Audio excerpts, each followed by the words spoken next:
Okay, Assalamu alaikum. Today we will be discussing a very important topic that is called direct and indirect speech.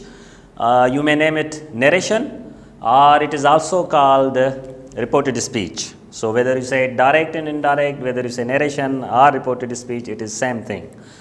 Now, what is direct and indirect speech? Usually, if I ask students what is direct and indirect speech, you know what they will reply. They say, direct speech याने के जेके को भी कम direct मुँह ते चऊं ऐं इनडायरेक्ट माना जॾहिं ॿिए कंहिं जे ज़रिए चऊं, इहा डेफिनेशन आहे डायरेक्ट ऐं इनडायरेक्ट स्पीच जी. इहा डेफिनेशन आहे.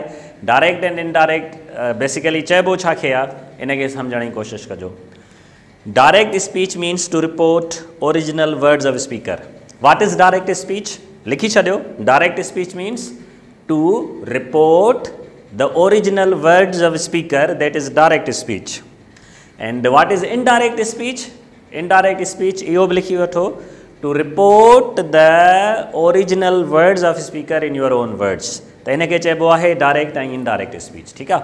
हाणे इनखे थोरो सम्झण जी कोशिशि कजो. मिसाल कीअं, हिते ॿ स्पीकर्स मूं लिखिया आहिनि. हिकिड़ो आहे सलीम ऐं ॿियो आहे अमजद. राइट. अमजद ऐं सलीम फ़र्ज़ु कयो साइंस फाउंडेशन ते पढ़ंदा आहिनि. त शाम जो हिननि खे क्लास वठणी आहे. अमजद सलीम खां पुछो त बाबा तूं सेंटर ते हलंदे? त सलीम जवाबु थो ॾेसि आई विल कम. ठीकु आहे. हाणे हीअ जेके आई विल कम इहे जेके लफ़्ज़ आहिनि इहे कंहिंजा आहिनि? These are the words of Salim. Okay. Salim केरु आहे? ओरिजिनल स्पीकर आहे. That means I will come are the original words of Salim. हाणे शाम जो जॾहिं सेंटर ते अचनि था त सलीम कोन थो अचे, अमजद थो अचे. सलीम न आहे सेंटर ते आयो, अमजद आयो. हाणे जॾहिं अमजद आयो क्लास में वेठो त मूं अमजद खां पुछो त ॾे हाल अहिवाल सलीम किथे आहे? त हाणे अमजद मूंखे इहा ॻाल्हि ॿिनि तरीक़नि सां ॿुधाईंदो. या त अमजद मूंखे डायरेक्ट स्पीच में इहा ॻाल्हि ॿुधाईंदो या मूंखे इनडायरेक्ट स्पीच में इहा ॻाल्हि ॿुधाईंदो. हाणे फ़र्ज़ु कयो जेकॾहिं अमजद मूंखे सलीम जा लफ़्ज़ डायरेक्ट स्पीच में ॿुधाईंदो त तव्हांखे ख़बर आहे जुमिलो कीअं ठहंदो. जुमिलो हीअं ठहंदो, like he said to mid. Right. हाणे जेको ही आहे बेसिकली इहो कंहिंखे रिप्रेज़ेंट थो करे, सलीम खे. सेड टू मी, ही जेको मी आहे इहो कंहिंखे रिप्रेज़ेंट थो करे, अमजद खे रिप्रेज़ेंट थो करे. मतिलबु ही सेड टू मी, हिन जो मतिलबु आहे सलीम अमजद खे चयो. पोइ असां छा ॾींदासीं हिते? कामा ॾींदासीं. हाणे मूं जीअं तव्हांखे ॿुधायो what is direct speech. Direct speech means to report original words of speaker. हाणे सलीम जेको चयो I will come, अमजद उन्हनि खे एज़ इट इज़ रिपोर्ट कयो. he said to me I will come. हाणे जॾहिं असां ओरिजिनल वर्ड्स रिपोर्ट कंदा आहियूं त जेके ओरिजिनल वर्ड्स आहिनि पुट उन्हनि खे असां इनवर्टेड कामाज़ में बंदि कंदा आहियूं. ठीकु आहे. तव्हां नेट ते वञो, जेके वॾा वॾा जेके फिलासफ़र आहिनि या राइटर्स आहिनि उन्हनि जा मां कोट्स पढ़ंदा आहियो न, उहे इनवर्टेड कामाज़ में बंदि हूंदा आहिनि. इनवर्टेड कामाज़ में बंदि हुजण जो मतिलबु आहे त they are the original words of the speaker. U got it. अच्छा, ही said to mid I will कम, हिनखे असीं छा चवंदासीं? हिनखे असीं चवंदासीं त बाबा ही डायरेक्ट स्पीच आहे. ओके. हाणे मूंखे अमजद इहा ॻाल्हि हिकिड़े तरीक़े सां ॿुधाए सघे थो, हिन तरीक़े सां ही said to mid I will कम. अमजद इहा साॻी ॻाल्हि मूंखे ॿिए तरीक़े सां ॿुधाए सघे थो. मिसाल अमजद मूंखे हीअं बि चई सघे थो he told me that he would come. हाणे जॾहिं हीअं लिखंदासीं न, he told me that he would come. Now he would come, you see, not the original words of Salim. What are the original words of Salim? Salim छा चयो? I will come. हाणे जॾहिं मां I will come exact word report कंदुमि, that is direct speech. ऐं जेको सलीम ॿुधायो अमजद खे, अमजद उनखे पंहिंजनि लफ़्ज़नि में जॾहिं रिपोर्ट कंदो पुट उनखे चइबो आहे इनडायरेक्ट स्पीच. इहो तरीक़ो न आहे डायरेक्ट स्पीच सिधी ॻाल्हि करणु, इनडायरेक्ट स्पीच कंहिंजे ज़रिए ॻाल्हि करणु, जान छुटी. No, it's not like this. Right. त डायरेक्ट एंड इनडायरेक्ट स्पीच साॻी ॻाल्हि खे ॿिनि तरीक़नि सां चवण जे तरीक़े खे चइबो आहे. Means you say the same thing in two different way, whether you say it in a direct way or indirect way. Now remember, when you say the thing in a direct way, you will put them into inverted commas. ऐं जॾहिं तव्हां उन्हनि खे indirect way में कंदा त तव्हां उन्हनि खे inverted commas में न रखंदा आहियो. त इहा त थी डेफिनेशन त डायरेक्ट ऐं इनडायरेक्ट स्पीच चइबो छा खे आहे. ठीकु आहे. हाणे कुझु जर्नल इंफॉर्मेशन वठी वठो. ॾिसो बाबा, जॾहिं बि असां डायरेक्ट ऐं इनडायरेक्ट खे कन्वर्ट कंदा आहियूं त there are certain rules that you should remember. पहिरियों रूल इहो आहे त हिन में सदाईं 2 जुमिला हूंदा आहिनि। जेको पहिरियों पार्ट हूंदो आहे, he said to me, she said to me, they said to us, we said to them, इनखे चइबो आहे reporting verb, right. This is the first part of the sentence. वरी ॿियो जेको पार्ट हूंदो आहे, जेको इन्वर्टेड कामास में बंदि हूंदो आहे, असां हुनखे चवंदा आहियूं reported speech. That means direct ऐं इनडायरेक्ट ॿिनि सेंटेंसिस ते बदल हूंदो आहे। हिकिड़ो हूंदो आहे रिपोर्टिंग वर्ब ऐं ॿियो हूंदो आहे रिपोर्टेड स्पीच। हिकिड़ी ॻाल्हि यादि रखिजो, हीउ जेको रिपोर्टिंग वर्ब आहे न, रिपोर्टिंग वर्ब जेकॾहिं तव्हां सम्झ में नथो अचे, फॉर एग्ज़ाम्पल ही सेड टू मी, हिनखे असीं छा चवंदासीं? अदा ही रिपोर्टिंग वर्ब आहे। हाणे ॻाल्हि सम्झ में आई? हिनखे छा चइबो आहे पुट? Reporting verb. And you go to school, हिनखे असीं छा चवंदासीं? We call it reported speech. Fine. So this is your reporting verb and this is your reported speech. The reporting verb and reported speech मा छा मुराद आहे? Point to be noted. Reporting verb में असां बुनियादी तौर ते 4 टेंस इस्तेमाल कंदा आहियूं। The 4 tenses we use in reporting verb, उहे टेंस कहिड़ा हूंदा आहिनि? Present simple, future simple, present perfect, past simple। ठीकु आहे? I repeat. रिपोर्टिंग वर्ब में असीं 4 टेंस इस्तेमाल करे सघूं था। Present simple, future simple, present perfect, ठीकु आहे, ऐं नंबर 4 पास्ट सिंपल। ये 4 टेंस। अच्छा, हीउ जेको रिपोर्टेड स्पीच आहे, रिपोर्टेड स्पीच में सभु स्ट्रक्चर्स इस्तेमालु थींदा आहिनि। जेकॾहिं तव्हां इस्तेमालु करणु चाहियो, नो प्रॉब्लम, माना हिन में तव्हां सभु टेंस इस्तेमालु कंदव, इवन मॉडल वर्ब्स इस्तेमालु कंदव, is to, am to, are to, was to, will have to, shall have to, ये सभु शयूं हुननि में इस्तेमालु थींदियूं आहिनि। त रिपोर्टेड स्पीच में तव्हां जाम सारा स्ट्रक्चर्स इस्तेमालु कंदा आहियो, पर उमूमन रिपोर्टिंग वर्ब में असां 4 स्ट्रक्चर्स यूज़ कंदा आहियूं। बेसिकली उहे 4 tense, present simple, future simple, present perfect ऐं पास्ट सिंपल। यादि रखो, जॾहिं असां रिपोर्टिंग वर्ब में प्रेजेंट सिंपल, फ्यूचर सिंपल ऐं प्रेजेंट परफेक्ट हणंदासीं त ॾाढा डिफरेंट रूल्स आहिनि, पाण हुन ते हिन महिल डिस्कस नथा कयूं, ठीकु आहे। पर जेकॾहिं असां उन में पास्ट सिंपल इस्तेमालु कंदासीं त पास्ट सिंपल जा पंहिंजा रूल्स आहिनि। त अॼु असां इहो सिखूं था त जेकॾहिं तव्हांजे रिपोर्टिंग वर्ब में पास्ट सिंपल हुजे त पोइ चेंज कीअं थींदो आहे इनडायरेक्ट स्पीच में। त इहा ॻाल्हि ज़हन नशीं रखी छॾियो। अच्छा, ॿी ॻाल्हि, हाणे ॾिसो, अॼु पुटु असांजो जेको टॉपिक आहे, मां हिनखे थो चवां change of statement. Change of statement मां छा मुराद आहे? चेंज ऑफ स्टेटमेंट मां मुराद आहे त जॾहिं असां अफर्मेटिव ऐं नेगेटिव सेंटेंस खे इनडायरेक्ट में चेंज कंदासीं त कहिड़ा कानून अप्लाई करणा पवंदा। चेंज ऑफ स्टेटमेंट मीन्स असां अफर्मेटिव ऐं नेगेटिव सेंटेंस खे कीअं चेंज कंदासीं, राइट। छो? छाकाणि जेको इंट्रागेटिव सेंटेंस आहे उन जा पंहिंजा रूल्स आहिनि, इम्परेटिव सेंटेंसिस आहिनि उन्हनि जा पंहिंजा रूल्स आहिनि, ठीकु आहे। एक्सक्लेमेटरी सेंटेंसिस उन्हनि जा पंहिंजा रूल्स आहिनि। त अहिड़े हिसाब सां जेको पाण फोकस कंदासीं उहो कंदासीं चेंज ऑफ स्टेटमेंट ते। ऐं चेंज ऑफ स्टेटमेंट में I am repeating, change of statement means त असां अफर्मेटिव ऐं नेगेटिव सेंटेंस खे इनडायरेक्ट में चेंज कीअं कंदासीं उन जे बारे में। So there are certain rules, मां हिते लिखी छॾिया आहिनि, मां तव्हांखे पढ़ी थो ॿुधायां। हाणे ॾिसो, पहिरियों रूल छा आहे? Rule number 1, if you want to change statements, the rule number 1 is said will change into told if there is an object after it.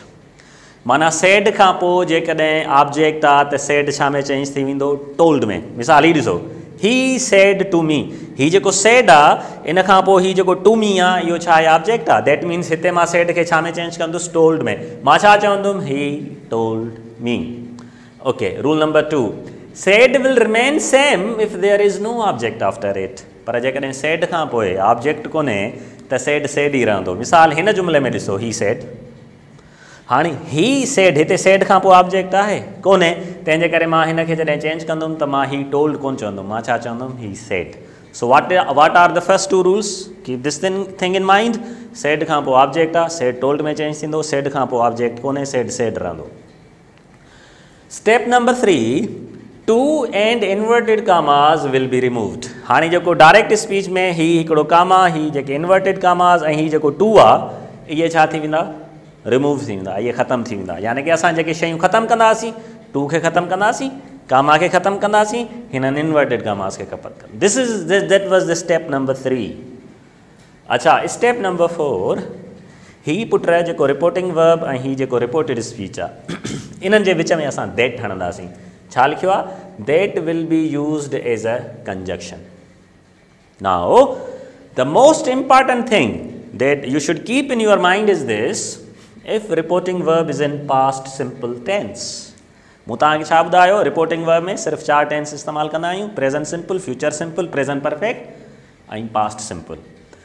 ठीकु आहे, जेकॾहिं present simple, future simple, present perfect आहे त रूल्स डिफरेंट आहिनि, पर जेकॾहिं past simple आहे त रूल्स कहिड़ा आहिनि, उहे ई आहिनि। If reporting verb is in past simple tense, जेकॾहिं तव्हांजो reporting verb past simple tense में आहे, मिसाल he said to me, he said, you said to them and she said to us. पुट ही जेके मूं 4 जुमला लिखिया आहिनि, इन्हनि 4 जुमलनि में जेको रिपोर्टिंग वर्ब आहे उहो पास्ट सिंपल टेंस में आयल अथव।